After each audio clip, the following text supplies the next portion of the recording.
Howe. I think many of you know me by now, and it's my pleasure to present part 2 of time and priority management. Welcome to everybody. Just a reminder for everyone to put your phones on mute. I can hear a few conversations going on. That would be helpful for everybody. So thank you for that.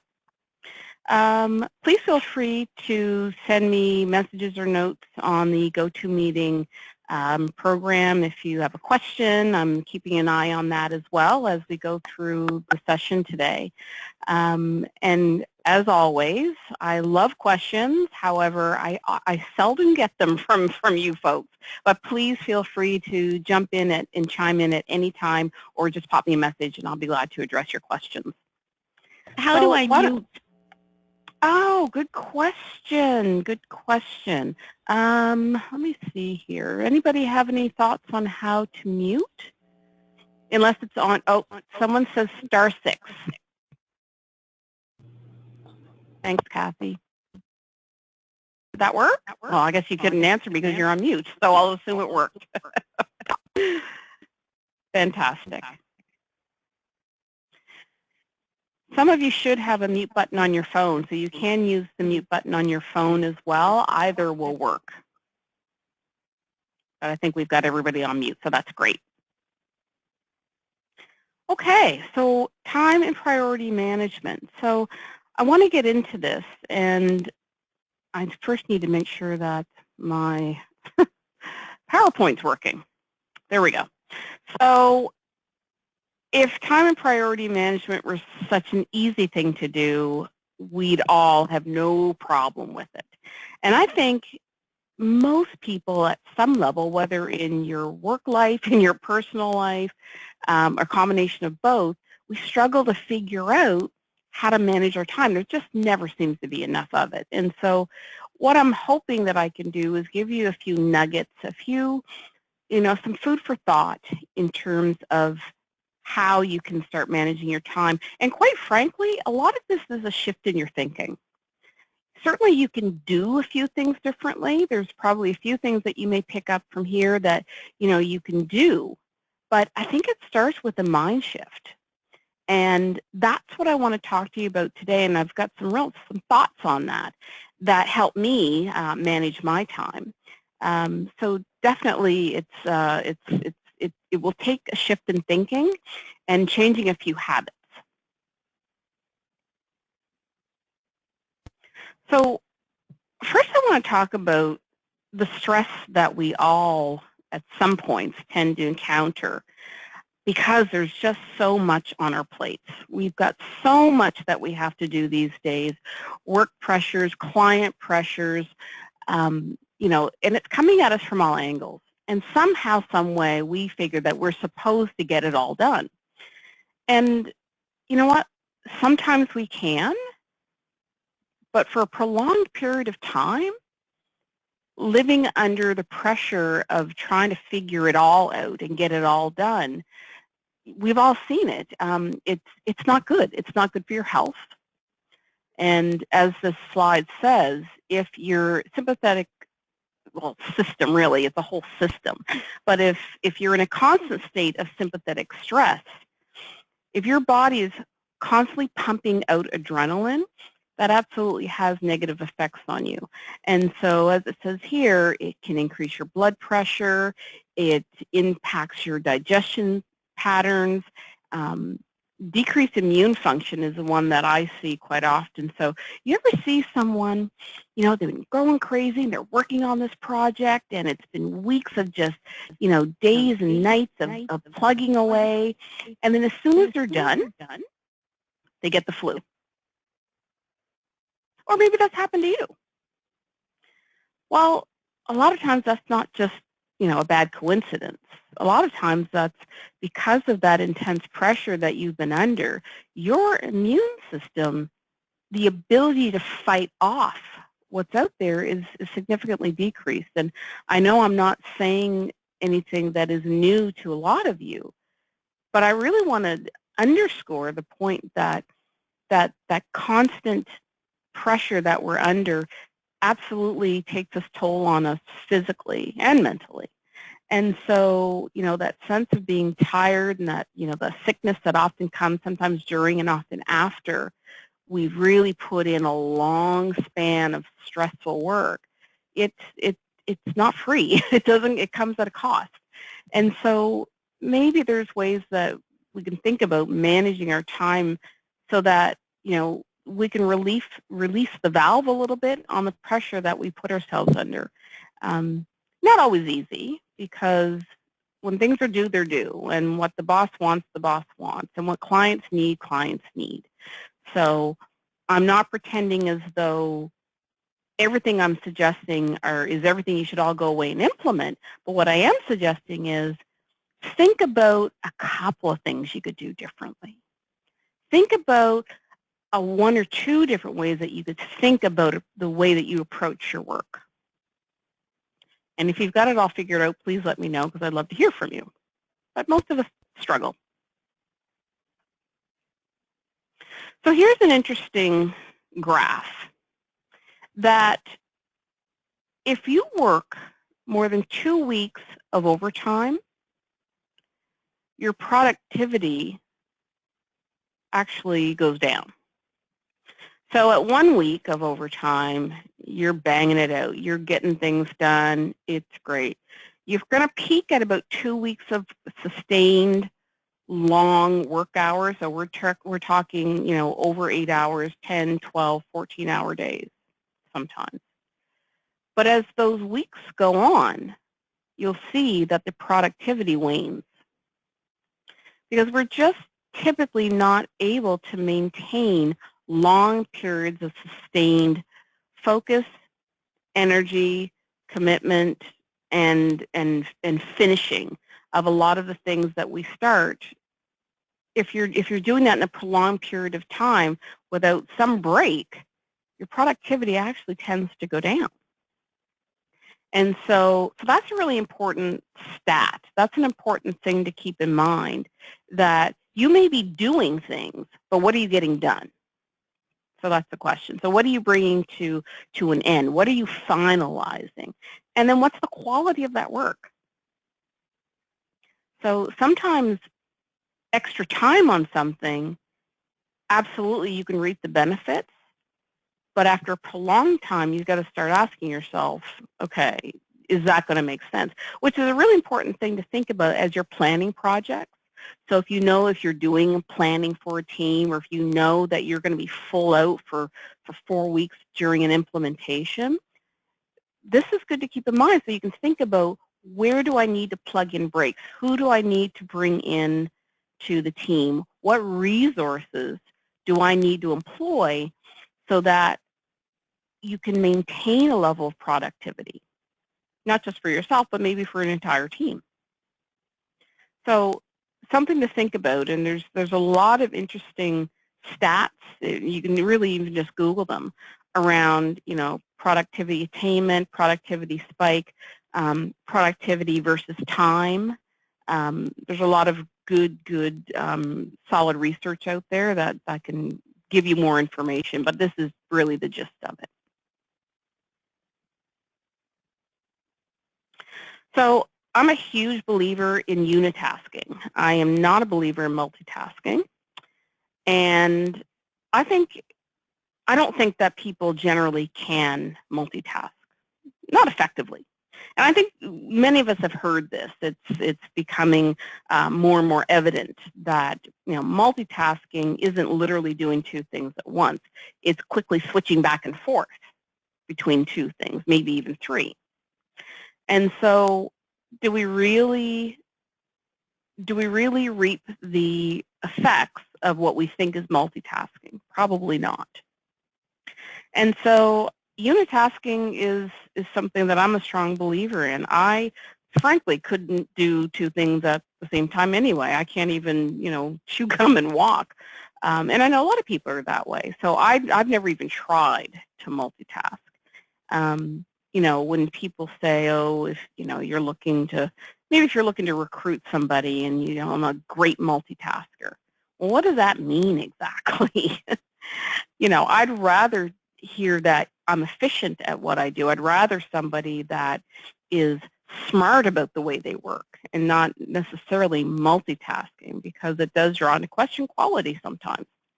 Some people can do it, or at least they feel they can, but really what are you doing? And again, I think you're quickly switching back and forth, which the survey says that there may be a lessened amount of quality if you're doing that.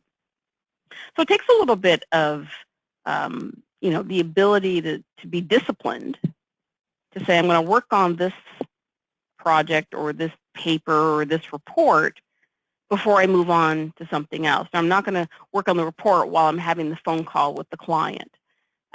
We often do that, and I have to admit that I catch myself once in a while. I'm on the phone with the client, but I'm looking at my screen, maybe perusing through a quick email. And it's not always ideal. It's not always ideal. You're not going to be at your best on the phone call, and you're probably not picking everything up in the email, quite frankly. And so think about multitasking think about unitasking and, the quality and the focus that you get, and likely even get it done a bit faster, because that's the one thing that you're focused on, because you may move through that much more quickly.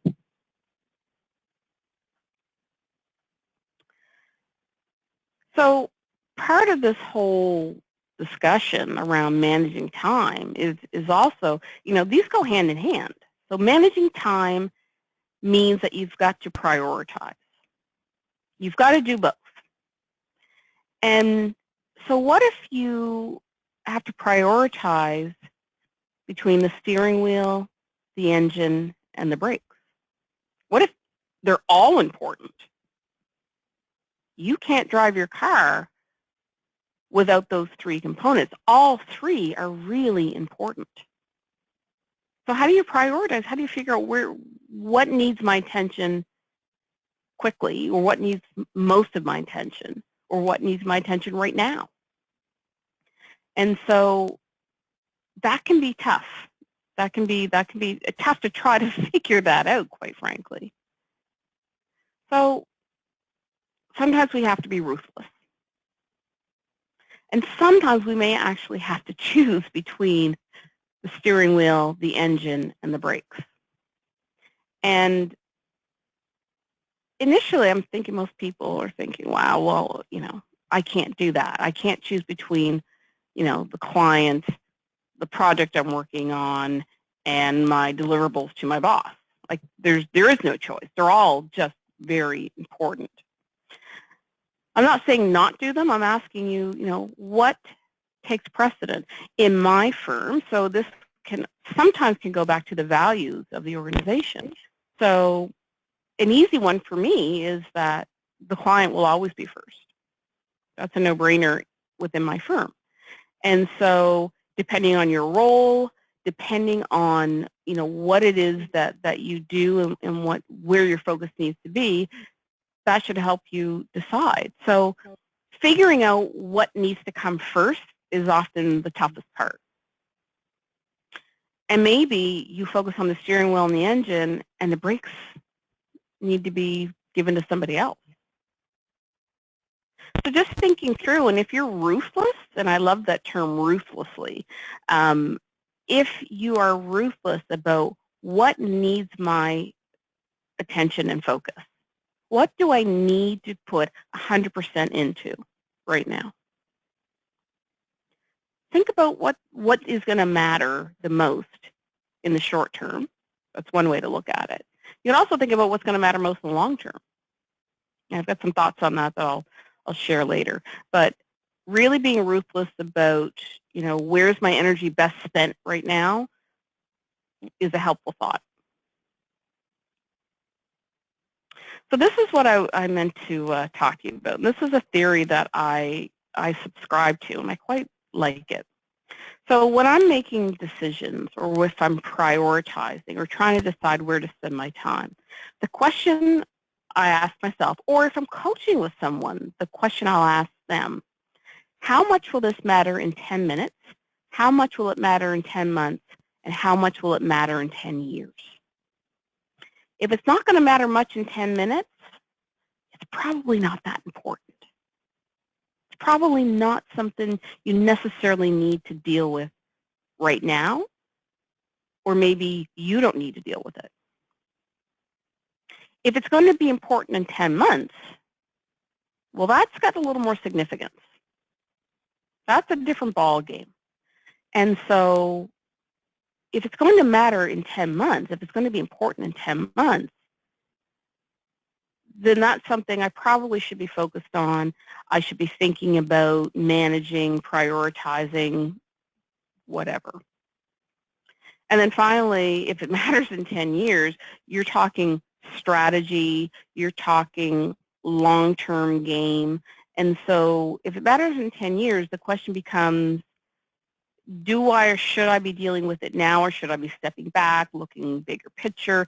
So ask yourself, where do the things that you do every day, where do they fit? What's the level of urgency? What is the short, mid, and long-term impact of what I'm doing? And if it won't matter in 10 minutes, then it's probably not that important. Maybe it won't matter in 10 years, but it will matter in 10 months. So there's, and the idea of this is to really to get you to think about, again, not just where you're prioritizing your time, but also your energy. So how much energy am I going to put into something that's not going to matter in 10 minutes? Or even 10 months? Who knows? So in terms of managing your energy, this is also a really good theory. I've seen people, you know, I've said to a few clients and so on that are really focused on an aspect of a project, this one aspect of it. And then I'll ask the question, I said, will that be impactful in 10 minutes? Well, yes, it will. Okay. Will that be impactful in 10 months? Well, over the lifespan of the project, no, it probably won't matter in 10 minutes. Okay. So does your level of energy equate to the importance of what it is that you're doing and the importance of what you're doing to the project? Does your level of energy equate to that? Does it make sense? So it's a really good way for you to sort of ask yourself, where's the priority and where's my energy? How much should I be worried about it? How much should I be fussed with it? That's a helpful tip.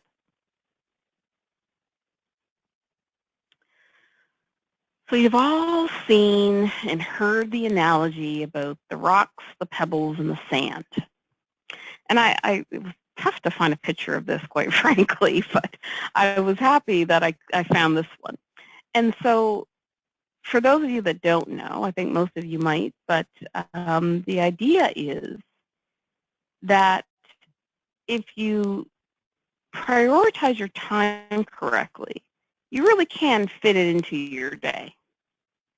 So if you look on the left, for instance, this is someone that put in the sand and then the pebbles and then the rocks, and it doesn't fit.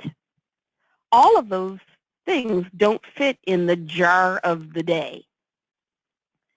But if you think about it, you dealt with the sand first. Well, that's the small stuff.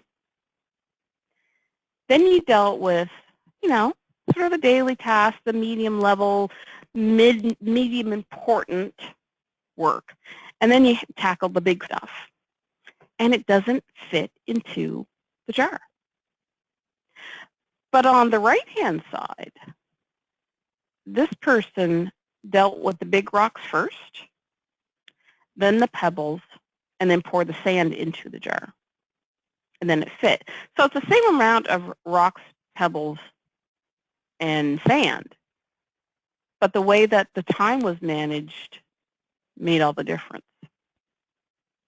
And I would suggest that it's not actually the same amount of sand in there. I would suggest that some of the sand is gone. And, you know, on the left-hand side, those big rocks on the top, that's your weekends working. That's time away from your family. That's extra stress. All of those rocks at the top equate to the extra that you have to do, the time away and what you pay in order to get those things done, because time hasn't been managed as efficiently and as effectively as you could perhaps. And we're all often feeling this way. There's no magic bullet here, that's for sure. But if we think about where we're putting our priorities on a daily basis, what's the first thing you do when you come in the office? Most of us read our email first. That's a good place to start, I'm sure. But I have a colleague of mine that he gets in at 8, he reads his email at 9. He spends a few minutes prioritizing his day, dealing with any of the big things that he has to deal with, and maybe not jumping into them, but lining them up, figuring out what does he need to do to attack those big pieces. Then he checks his email, which to me seems, foreign, because it's hard to imagine not walking in the office and sitting down and checking your email. That is, if you haven't been checking it all evening the night before, like many of us do. But from a time priority, and a priority management perspective, it makes sense. It makes sense. Line your day up for success. There's a lot of us that don't do that. We tackle the day as it comes to us. A couple things that you've got to get done, sure. But then the rest of the day, you let it come to you. And the idea around solid time and priority management is that you're really figuring out, where do I need to focus my energy? What do I want to move the needle on today? Which means some things may not get done, which might be the right decision. So thinking about, how do you fill your day? What does your jar look like? Are you dealing with the sand? Are you constantly dealing with the sand? And if that's the case, well, why is that? Analyze it. And if it's a matter of, look, it's my job to deal with the sand. I also have pebbles and rocks too, but I also have to deal with the sand. That's great. Think about where you're prioritizing those pieces. Does everything stop every time you have to deal with something small? Does everything come to a halt? That may not make sense either. So it's really an analysis of your time and your day and where you're putting most of your time. It's also a great idea to group like tasks together. So if you're dealing with a couple of different projects, but all of them require communication, so group email sent out, well, do all of that together. You're in the same mind frame, you're doing a similar task, and it's easier to unitask, but do it for multiple projects if you're doing basically the same type of work, i.e. email. So it's just one thought. So first things first, let's just think about how you want to deal with some of these things. So you want to get rid of some of the sand, because some of that stuff either doesn't need to be dealt with, doesn't need to be dealt by you, can be delegated, or even discarded, believe it or not. Then you want to manage the pebbles. Some of the smaller rocks you want to break into pieces because, they're a decent size, but maybe you've got to break that down in order for it to fit into your jar. And then finally, you want to make the big rocks your priority. So let's walk through that and see what that means in more practical terms. So I've been talking about the sand. The sand is a time killer. It sucks the life right out of us. It's the thing that we're, those small things that we're dealing with constantly, all the time. So it's that little report and the sign off on something, and it's the smaller details. It's your phone constantly ringing. It's people constantly coming into your office for advice or a chat, and please, I'm not suggesting that you don't do those things. I'm suggesting that you manage it and you create barriers around that where it's there's times when it's okay and times when it's not okay. So, we have this, a lot of us in our organizations, if you have an office, my door is always open. Keeping the door open is that's the way it's supposed to be. We want it to be a welcoming workplace. We don't want people to feel like there's barriers. But it's also healthy to close your door when you know you have to get something done. And I've actually talked to clients that have said, oh yeah, no, closing the door, that's not acceptable. Okay, well, why do you have a door? There's a door for a reason. And if it makes you more productive to close it, then maybe that's something you should visit with, your boss or management, maybe share with people, look, my door is going to be closed every day for, an hour or two, but that's because I've got a few things that I really need to focus on, and particularly while we're working on this project. So if you communicate it, that makes it okay, right? People know, oh, okay, Susan's door is closed, so I get that she's probably working on that project. And then let people know, look, if it's really important, please come in. Just wanted you to know that, when the door's closed, that's what I'm focusing on. So if you communicate that makes it okay in most places. And so, that it's important for you to carve out space to do the important work that you need to get done. And what about the things that land on your desk that really don't belong to you? Do you have the ability to say, look, I'm probably not the best person to deal with this.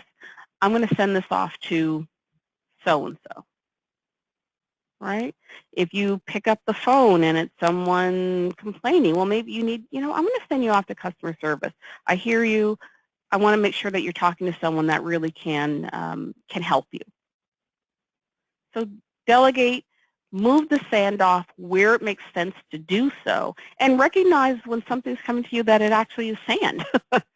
So knowing that, you know what, I'm digging into this, but do I really need to? And if you don't, think about what else you can do with that.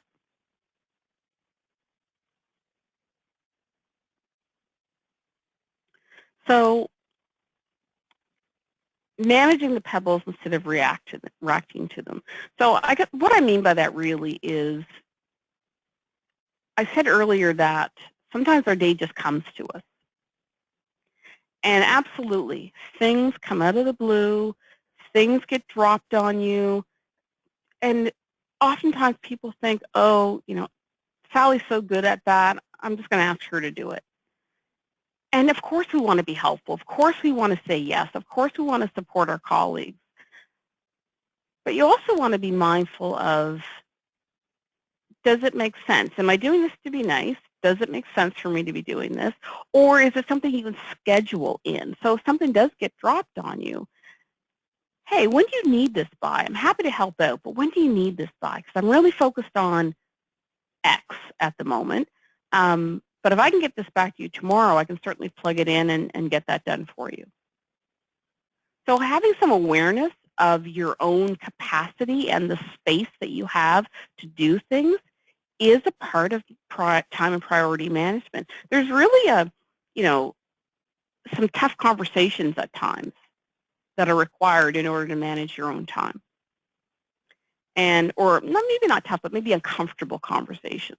We don't like to say no. We don't want to be the one to not help. We always want to be seen as a team player. But sometimes being a team player is knowing that you need to focus on what you've got in front of you and not dropping everything because, Susan's struggling. So redirecting Susan, saying, you know what, I'm really focused on getting this out, but look, can we chat about that in an hour? Or, who's really good at PowerPoint is Jason. So not passing the buck, but just being honest about what your capacity is and where you're focusing. And sometimes that takes some uncomfortable conversations. After a while, you get used to it, though. It's not always so bad. But if you're not prepared to own your own time, then, it'll be challenging to manage time effectively. Okay. So, sorry, let me go back here. Here we go. Yeah. So breaking the rocks into pieces that fit into your jar is a really important piece. So if you're working on something that has, multiple components to it, you're not going to get them all done today, then map out what that looks like for the week or 2 weeks. Map it out to a certain degree. So if you're working on a project and there's a communications component, there's an analysis component, well, instead of flipping back and forth on different pieces of it, figure out what's the timing look like. Sorry, somebody seems to have control of my cursor. Sorry, folks, I'm just going to move backwards here. There we go. So making sure that you have the ability to figure out who's doing what and what are the pieces that I can break down. What is it that I can do that I can break into pieces and do in bite sizes? I find that when I think about the totality of a project, okay, so I've got to build this new system and it's going to take me 3 months, and if I'm constantly thinking about that 3 months and all that needs to happen in the 3 months, it feels daunting. Folks, I have to apologize. Somebody's got control of the PowerPoint and sort of moving things around. So I'm not sure who, but it's wreaking havoc here. There we go. Oh, it's strange. So breaking things into big pieces so that they do fit in your day instead of trying to take on the totality of what you need to do is important and can be helpful. So if you get a good piece, an important piece of something done, reward yourself. Go for a walk. Go grab a coffee. Breaks are great.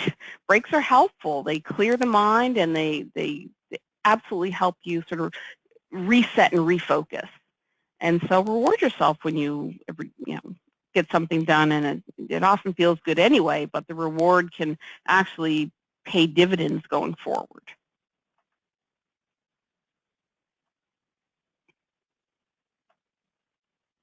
Okay, so the last pieces that will fit into your jar, which are really the first pieces that you want to look at, are the rocks.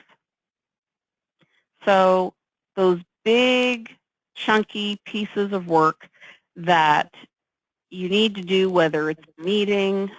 Sorry, folks, I don't know what's happening here, but I will take us back to where we were.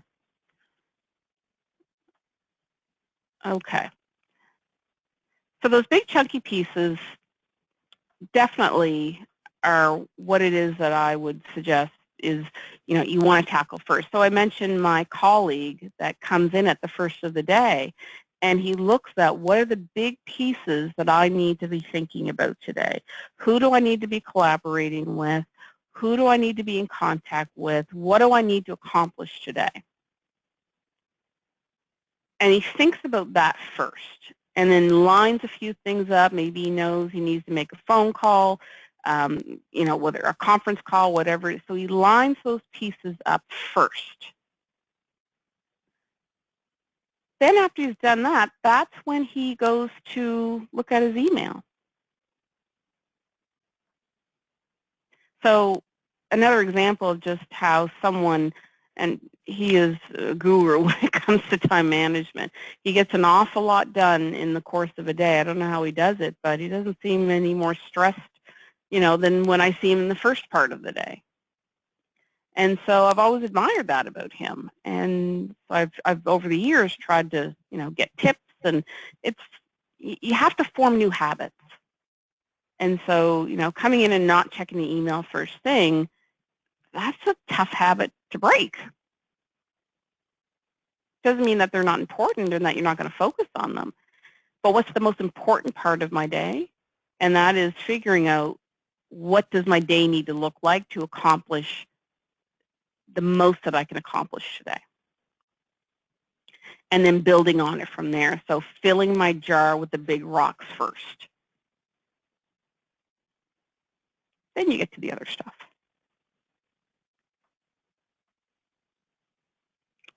So some tips. So allocating time according to priority. So remember earlier I mentioned the 10, 10, and 10, which is a really great sort of theory to operate under. So, you know, will it matter in 10 minutes? Will it matter in 10 months? Will it matter in 10 years? And if it will matter in 10 minutes, then you need to do it right now. If it will matter in 10 months, then maybe it needs to get done, but does it need to be done at this very moment? And if it matters in 10 years, then you need to think about where does that fit in terms of priorities. So, you know, when you sit down in the morning, what are the 3 things that you want to make sure that you get done today? Okay, I've got to have that meeting with my boss. I need to finalize that report, and I need to have that team meeting with some outcomes. So those are the 3 things that I need to finish today, and I've got those timed in my calendar. What are the next small rocks that I want to fill in the rest of my day with? What else can I schedule for my day? Visualization, that's coming up more and more as a tool for leadership. So taking a minute, often maybe, you know, while you're lying in bed, just when you're in that state, just before you're fully out of bed, maybe before fully awake, but you're conscious, and visualizing what does my day look like. I think we've all heard that, you know, professional athletes do a lot of visualization. I work with athletes that are Olympic bound. There's a program that we have working with them, and the visualization piece is critical to athlete success. So, you know, hockey goalies, for instance, visualize the different ways that they can stop the puck.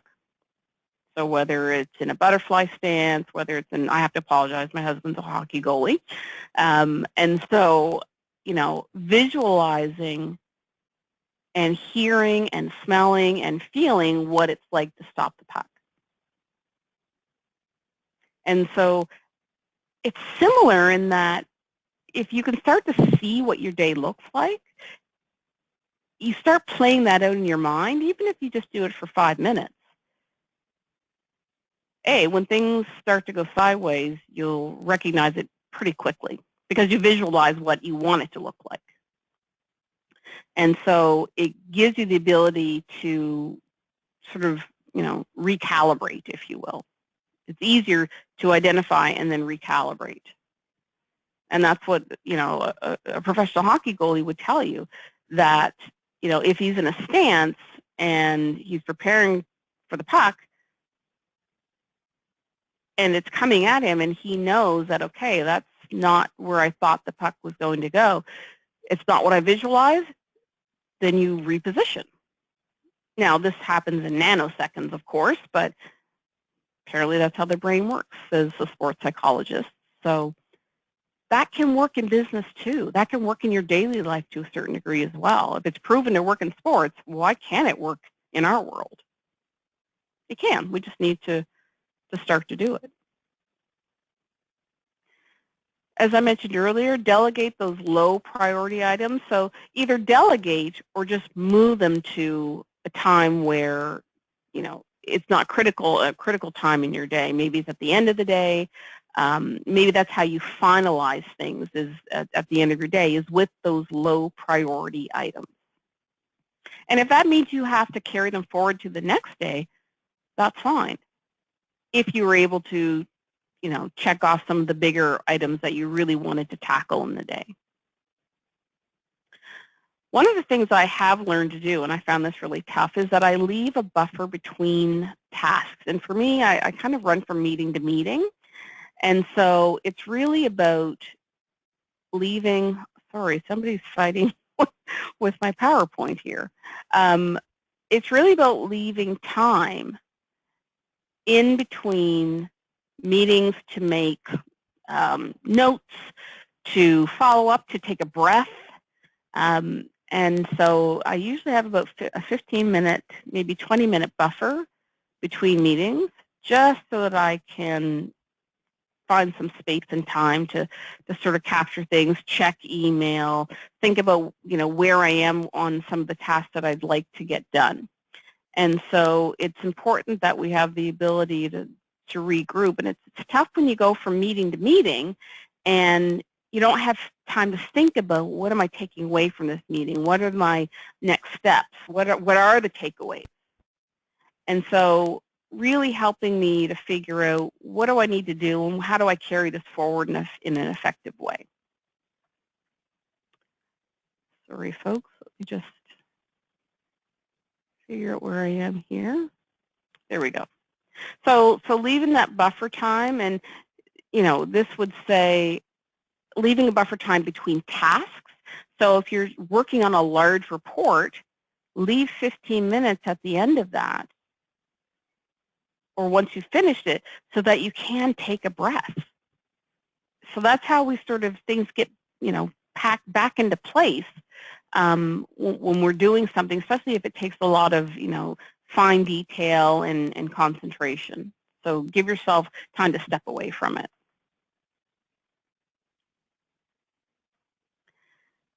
So I mentioned earlier about, if you work in an environment where it is typically doors are always open, communicate and clarify that, I don't want to seem as though I'm being standoffish, just need everybody to know I'm working on X. Or if I don't seem like I'm being very communicative, that's because I'm focused on this project.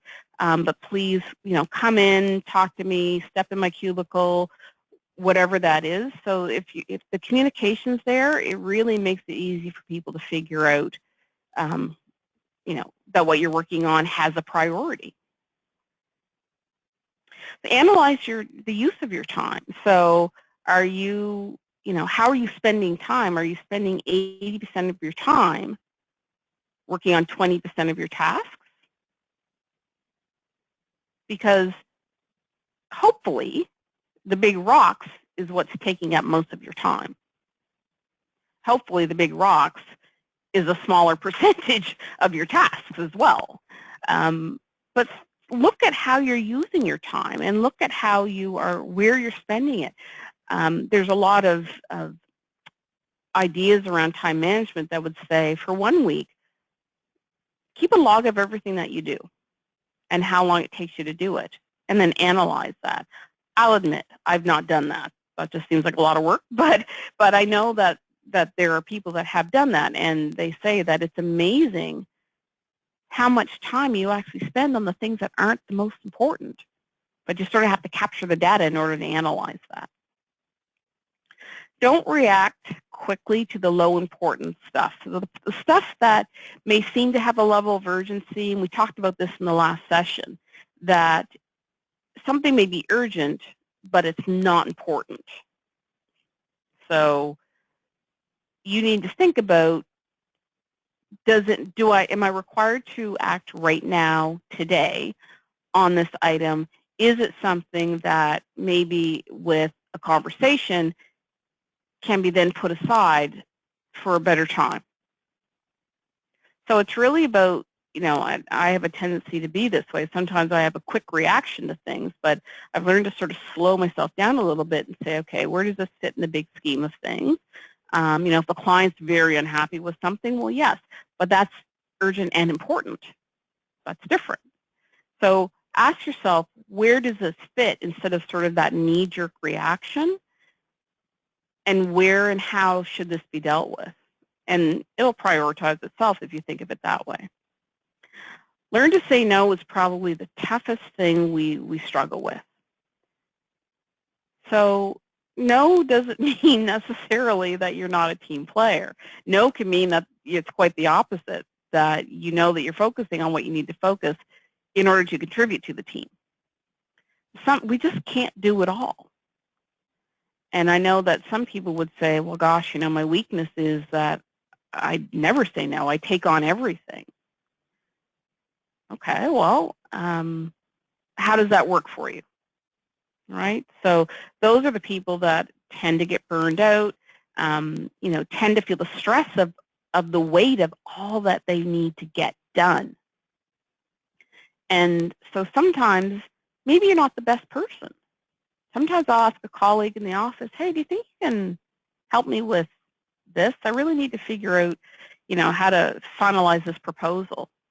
Oh, geez, you know what? I'd love to. I can't focus on it right now, but can you circle back to me tomorrow? Or, you know what, that's really not my forte. I'm really not the best person to talk to about it. Oh, okay, who do you think I should talk to?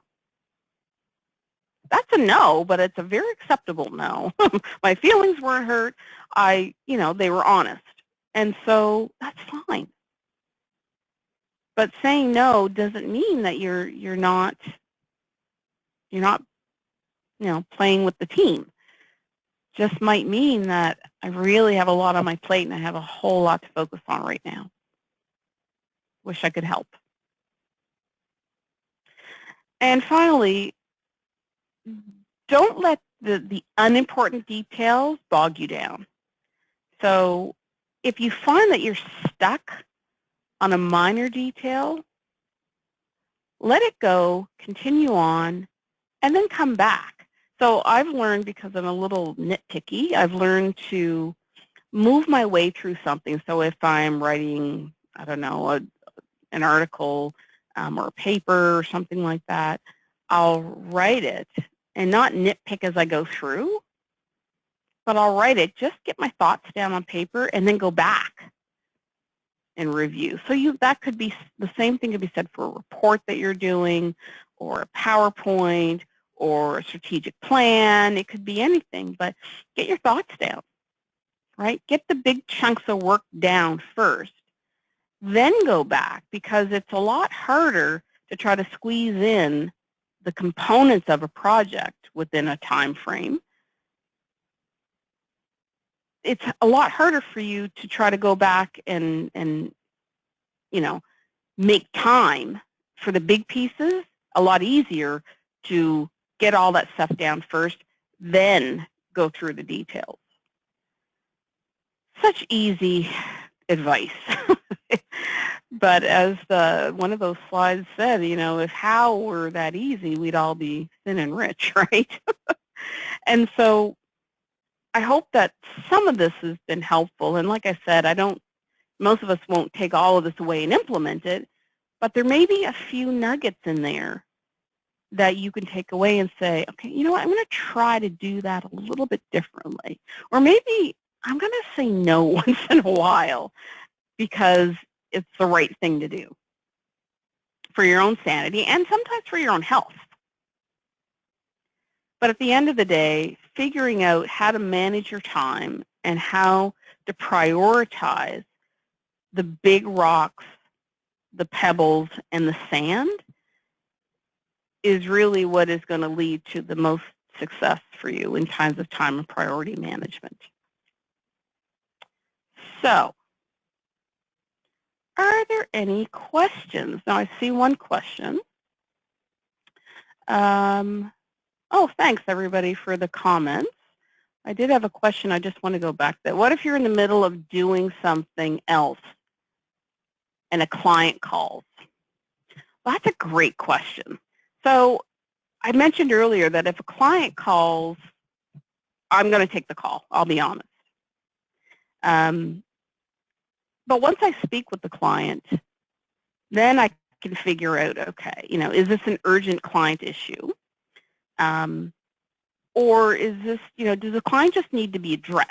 Because sometimes it's answering the phone, understanding what their concern, challenge, request is, and then saying, you know what, I'd be happy to send that off to you. Would you be okay if I pop that over to you in email later this afternoon? So you've taken the call, addressed the issue, but you've not really tremendously interrupted your day or the task that you were on. So there's definitely no one size fits all, or this, this is not a blanket strategy on how to deal with time management. Some things will come up and they'll just require you to sort of figure it out in the moment, or, be able to decide in the moment, all right, you know what, I probably should deal with this client and their concern right here and right now, and I should drop what I'm doing. I'm hoping that some of this will just help you prioritize and think about it, and particularly the 10-10-10. I really like that. So hopefully you'll find that helpful as well. But I appreciate the question, and I'm glad many of you found that the tips were helpful. So on that note, I will let everyone get back to their day. I thank you for your undivided attention. Much appreciated. And I do have one last quick question here. I see, how do you deal with a demanding client? I think we've all had to deal with demanding clients, and that's one of those areas where I don't put them off. I do not put them off. I definitely figure out what is at the crux, what is at the core of their demand. So if they're sounding anxious or upset or angry, get to the core of that. Figure out what's at the bones of it, and then again, you can say, okay, I'm on this. I want to get you an answer. So give me 15 minutes and I'll come back to you. You may not have the specific answer, but you can come back to them with the steps of what you're going to do, or maybe there's nothing you can do, and you may end up spending the next 15 minutes on the phone trying to explain to them, this is the outline of your policy or whatever it is. So some things just absolutely take precedence, so I get that. I totally get that. And I think sometimes a demanding client needs to be a rock, right? Sometimes we think it's sand, but that's, in most cases, often one of the big rocks. So thanks again, everybody. I really appreciate you guys calling in. I really enjoy doing these sessions, and I hope that you're finding them helpful. So thanks so much, and have a fantastic day. Bye-bye.